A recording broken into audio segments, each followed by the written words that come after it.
Okay, let's unpack this. The quest for a universal flu vaccine, it feels like it's been just, almost there for ages, hasn't it? It really has.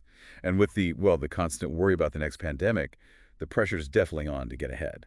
Which brings us to something pretty interesting happening over at the NIH, the National Institutes of Health, this project called Generation Gold Standard. Uh-huh. And the ambition is, frankly, huge. They're talking a universal flu vaccine, maybe by 2029. Wow, 2029. And not just flu. A platform that could potentially protect us against other pandemic-prone viruses, too. So that's what we're digging into today. This reported $500 million investment by the NIH. Right? Specifically into a vaccine platform based on whole-killed viruses. Hmm. We're looking at a briefing document on the project and also a really good stat article by Helen Branswell from May last year. It captures the, let's say, reaction from the scientific community. Exactly. So the big question, the one that just jumps right out, is this. Is pouring $500 million into what some might call, well, older technology the right move? Or are the concerns we're hearing from a lot of scientists really valid? Is this a breakthrough waiting to happen or something else? It almost feels like a, David versus Goliath thing, this established method versus all the newer vaccine tech.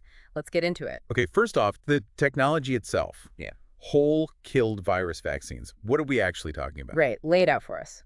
So imagine you want to teach your immune system to recognize an enemy, the virus. Yeah. With this method, you basically show the immune system the entire virus, Yeah. like the whole thing. But crucially, it's been inactivated or killed, so it can't actually cause disease. Gotcha. So the body sees the whole enemy blueprint, but the enemy can't fight back. Exactly. It lets the immune system learn to recognize lots of different parts of the virus, not just one specific piece. And this isn't brand new tech, is it? I mean, the NIH themselves point this out. Not at all. They mentioned it was pioneered in the last century. And the classic example everyone knows is Jonas Salk's first polio vaccine. That was, what, the early 1950s? Right. So it's got a long history. Proven track record in some ways. It does.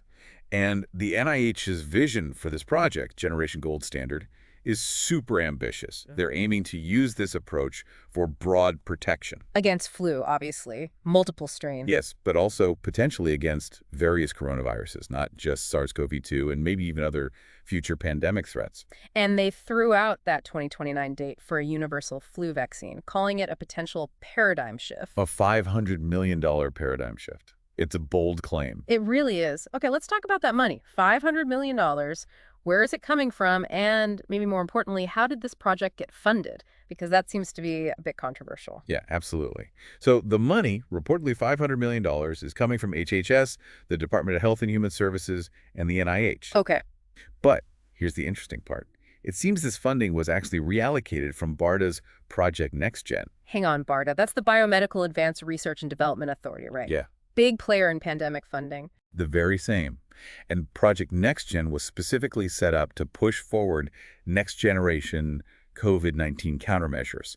Things like, advanced mRNA vaccines. So they took money away from projects focused on newer tech, like mRNA, and put it into this whole killed virus approach. That's what the reporting suggests. Yeah. And that decision alone raises some big questions about strategy and priorities. And it wasn't just where the money came from, but how it was given the green light, right? Didn't this project kind of skip the usual hurdles? That's another major point of contention. It bypassed the traditional external peer review process. Wow. Why? Because the project leaders, Matthew Mamoli and Jeffrey Taubenberger, are NIH scientists themselves.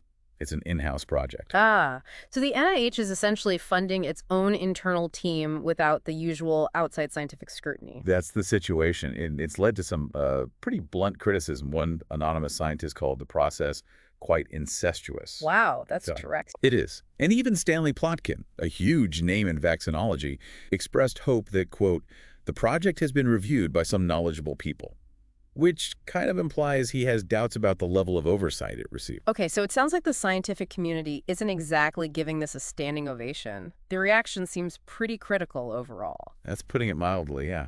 Lots of scientists are skeptical. Yeah. You hear terms like 70-year-old technology turning back the clock. Ouch. Arnold Montos, a very respected flu expert, said quite plainly that this approach is not a eureka moment. So what's the core of their skepticism? Why the pushback against this presumably proven, albeit older, technology? It really comes down to progress. Critics argue that newer technologies, especially platforms like mRNA, offer major advantages. Like what? Speed. Speed is a huge one. Much more nimble, faster production, absolutely vital in a pandemic. Think how quickly the mRNA COVID vaccines were developed and scaled. Good point. They also suggest newer tech might have fewer side effects, potentially, and maybe trigger stronger, more targeted immune responses. Is there an example they point to, like a current whole-killed virus vaccine that's maybe not ideal? Some critics mention the rabies vaccine. It works, obviously, but it's seen as maybe suboptimal compared to what modern approaches could achieve. And there's a worry, isn't there, that this big investment signals a move away from those newer platforms like mRNA for future pandemics. That's a definite concern floating around, that this signals less enthusiasm or less funding for mRNA and other advanced platforms going forward, which worries people because mRNA showed such promise for rapid response. So it's not necessarily that whole killed virus vaccines are bad, but maybe not the best horse to back so heavily now. Well, Scott Hensley, who actually leads an mRNA universal flu project, said he welcomes funding for multivalent inactivated vaccines. It's the technical term. But, he stressed, it should be alongside funding for other promising platforms, like mRNA. The feeling is we need a diverse toolkit, not putting all or maybe too many eggs in one older basket. Okay, that makes sense. Diversification. Let's dive a bit deeper into the practical challenges. Production speed and scaling up, that sounds like a major bottleneck for this kind of vaccine, especially in an emergency. It really is. Making these vaccines often involves growing huge amounts of virus, usually in chicken eggs or large vats of cells. Right. I remember hearing about eggs for flu shots. Exactly. And that whole process, growing the virus, harvesting it, killing it, purifying it, it's just inherently time-consuming.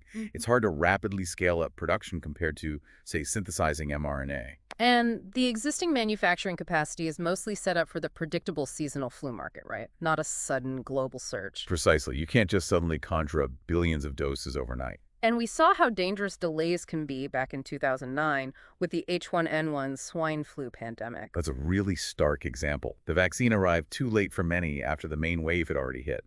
It showed the real-world cost of slow production. So even if this NIH approach is maybe a bit faster than current seasonal flu vaccine methods. Which Arnold Monto suggested it might be because they're using the whole virus, not just isolating one protein like hemagglutinin. Right. But even so. Monto also said it would still not be as fast as mRNA vaccine production.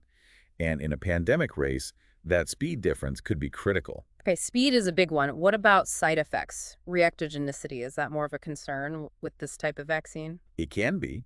Adolfo Garcia-Sastre pointed this out. He said while whole-killed vaccines might sometimes give broader immunity because they show the whole virus. The whole picture we talked about earlier. Right. But the downside, as he put it, is they can be more reactogenic. They can stir up the immune system more strongly, leading to more noticeable side effects. Fever, soreness, that kind of thing. Is there a precedent for this trade-off? Garcia-Sastre mentioned the switch away from the wholesale pertussis whooping cough vaccine in the U.S. It was causing upsetting reactions in babies. I remember hearing about that. So they switched to a cellular version, which has fewer side effects, but is also, unfortunately, less protective. It shows you sometimes face difficult choices between how well a vaccine works and how well people tolerate it.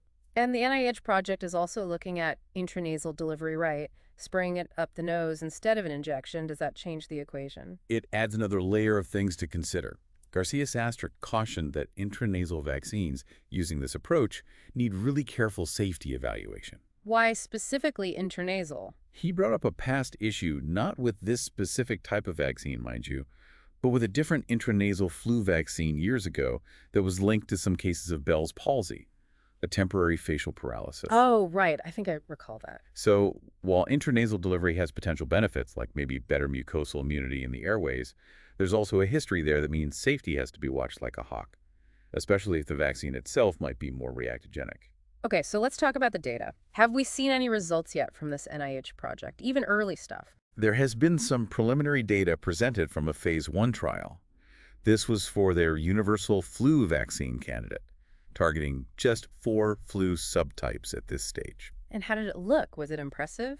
The reaction from scientists who saw it was reportedly Underwhelmed. Underwhelmed, not exactly glowing praise. What did the results actually show? For the injected version, they saw moderate rises in antibodies, and the intranasal version apparently performed even worse.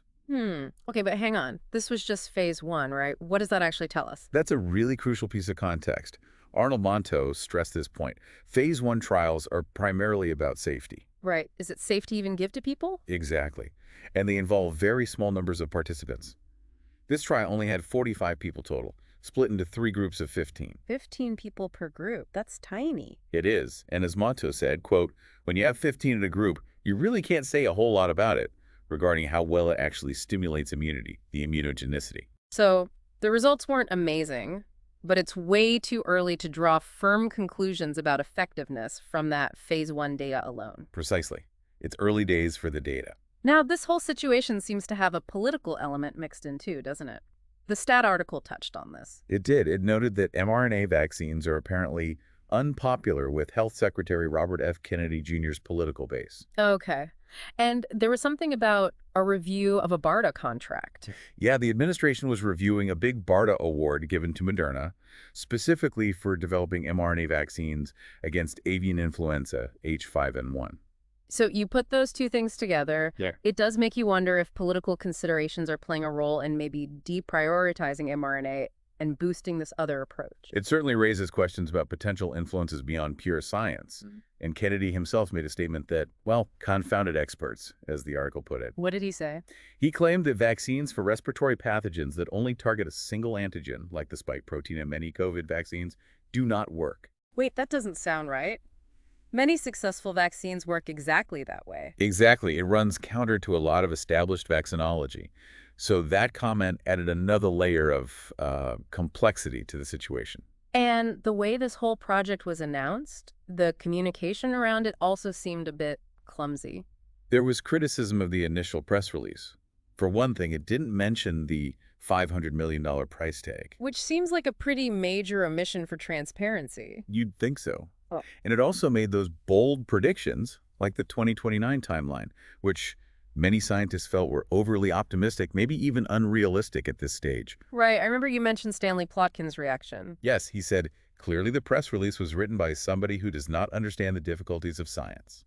Pretty damning. And wasn't there also a factual error in a statement from the NIH defending the project? Yes, a comment attributed to the NIH mentioned the platform could protect against all influenza viral pathogens, including influenza and coronaviruses. Hang on, coronaviruses aren't influenza viruses. They're completely different families. Exactly. It was a baffling mistake. It suggests a lack of clarity or maybe careful checking in their own communications about the project's scope. Not great for building confidence. So wrapping this all up, we have this major NIH initiative, big money behind it, $500 million. focused on a technology from the mid-20th century, essentially, whole-killed viruses. With these really ambitious goals, universal flu vaccine, protection against other pandemic threats. But on the other side, you have significant skepticism from many scientists. Concerns about the tech itself being outdated compared to newer options. Right. Worries about slow production speed, potential side effects, the unusual funding process that skipped peer review. And frankly, underwhelming early data, even if it's just phase 1. So while the NIH might be talking paradigm shift, a lot of the experts quoted are saying, hold on, maybe this isn't the best use of resources, or at least it shouldn't be the only path we're pursuing. They seem to be advocating for a more diverse approach. Keep investing in mRNA. Keep exploring other new technologies, too.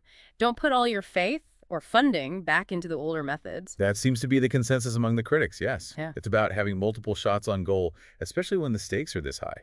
So the really critical question this leaves us with for you listening is this. How do we strike the right balance? We need pandemic preparedness urgently. Absolutely. But how do you balance investing in established, perhaps more familiar methods like this against the push for cutting-edge innovation like mRNA, which might be faster, that maybe has its own unknowns? And what factors, maybe beyond just the pure science, should be influencing these huge funding decisions? Yeah. Politics, manufacturing realities, public perception. It's complicated. There are clear tensions here, different viewpoints, and potentially significant consequences depending on which path gets prioritized. Definitely something to mull over.